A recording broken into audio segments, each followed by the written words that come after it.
El otro elemento que tiene el trabajo moderno o actual es la falta de estabilidad laboral. Acá quizás empiezan a haber patrones culturales, es decir, la ausencia de estabilidad laboral genera diversos factores en el trabajador. Es decir, en primer lugar, la dificultad para planificar su vida. Y sobre todo esto quiero señalarlo porque estamos en cambios de modelos y en los procesos de cambios de modelos, en las transiciones, siempre hay mucha complejidad de asumir lo nuevo. La falta de estabilidad laboral genera una dificultad para el diseño de la vida del trabajador, para dar estabilidad. Siempre, a veces en broma se dice que donde hay estabilidad laboral, las funcionarias, mujeres sobre todo, tienen más familia, es decir, son más proclives a tener una familia más numerosa en la medida que sienten el resguardo económico. El trabajador le dificulta identificarse con lo que hace. Si está cambiando permanentemente de tarea o de trabajo, tiene dificultad para identificarse. Muchas veces ni siquiera puede definir exactamente de qué trabaja o cuál es la tarea en la que trabaja.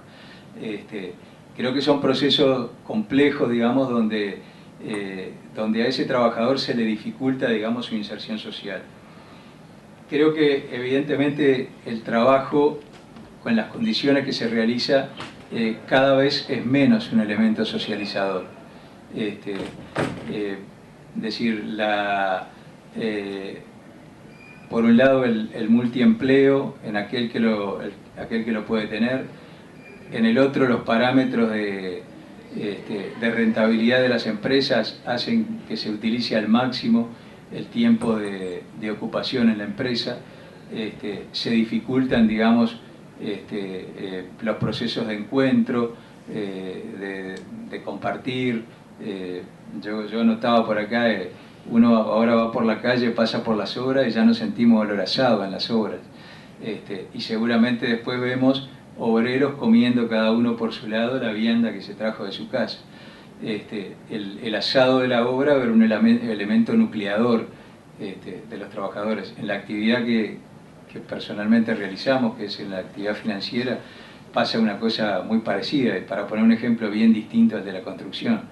Es decir, los horarios, los tiempos, la parametrización de las actividades hace que horas que se podía compartir un café, un té, un momento, y que servía para actualizarse sobre la vida del compañero, muchas veces están ausentes. Barreras arquitectónicas, trabajar en mamparas, en boxes, llevan al aislamiento del trabajador.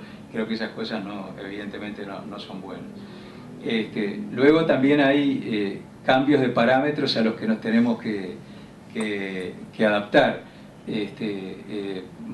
Por ejemplo, digamos, podía ser más fácil en el pasado decir, bueno, mi hijo, ¿qué es lo mejor que puede hacer? Y a lo mejor a alguno se le ocurría, lo mejor es que sea bancario, y se case con una maestra, qué sé yo. Hoy, digamos, esos parámetros han cambiado, y creo que este es un elemento también, es un elemento bien importante, donde el trabajo, digamos, ya no está segmentado entonces por aquello de empleado u obrero, sino que muchas veces el obrero puede estar mucho mejor remunerado en su actividad. Pero este tipo de información muchas veces las familias no lo tienen, y entonces a veces se opta equivocadamente por actividades que luego están saturadas. Me parece que son elementos que deben estar. Además hay incorporación al mundo del trabajo, por ejemplo, de cuentapropistas, de pequeños empresarios que en realidad son prácticamente asalariados, y que también, digamos, tienen una realidad particular y muchas veces son más explotados que el propio asalariado en relación con qué empresa vende sus servicios, etc. Creo que por último esto, y ya me están haciendo seña, por último esto genera, me parece, gran dificultad para que el trabajo con estas condiciones sea un elemento cultural identitario. Y esto de alguna forma lleva a que la cultura del trabajo quizás en muchos sectores sociales no tiene buena prensa, no tiene buena reputación. Y entonces ahí vemos el quiebre social, la fractura social, donde el trabajo no es un valor y donde el inmediatismo pasa a ser el valor. Es decir, yo lo que quiero es obtener determinados, acá el compañero hablaba de aquello del tener por sobre el ser, entonces yo lo que quiero es llegar rápidamente a tener para consumir o el confort que me he planteado, o lo que fuera, y entonces si no lo consigo por la vía del trabajo, bueno, lo voy a conseguir por otra vía, o voy a dedicarme a otras actividades en fin, que no me ponen, digamos, en una senda de trabajo a futuro. Entonces, me parece que la pérdida de la identidad del trabajo en la sociedad, o la deshumanización, es un elemento grave, es un elemento de fractura. Y entonces aquí quiero al menos dejar planteado que es donde me da la impresión de que hay una ausencia. Hay una ausencia del pensamiento de la Iglesia, hay una ausencia de los valores cristianos que efectivamente tienen mucha vigencia y actúan acá. Y me da la impresión de que estamos frente a lo que podemos denominar para usar una palabra vieja y traerla, una nueva cuestión social.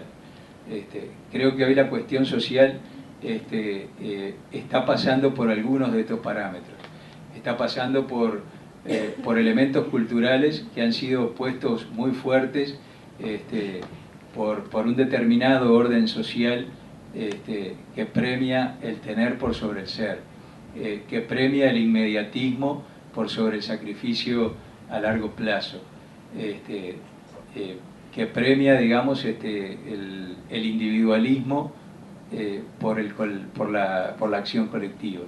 Y me parece que acá hay un campo brutal para avanzar, y que debemos avanzar desde todos los ángulos que podamos, pero me parece que es un campo donde la Iglesia, desde el desarrollo teórico y la práctica, digamos, de los cristianos en la diaria, creo que deberíamos al menos considerar que estamos viviendo en estos albores o inicios del siglo XXI una nueva cuestión social compleja, una sociedad que está cambiando, donde algunos valores han dejado de ser tales, y donde los que aparecen como valores, en principio, no parecen que vayan a construir algo sustentable hacia adelante. Entonces, me parece que la reflexión para esta, al menos desde nuestro ángulo, es esta, digamos, es la necesidad de una acción coordinada, orgánica, institucional de la Iglesia, de los militantes de la Iglesia en este sentido. Disculpen si me excedí algo del tiempo, esto era lo que quería decir.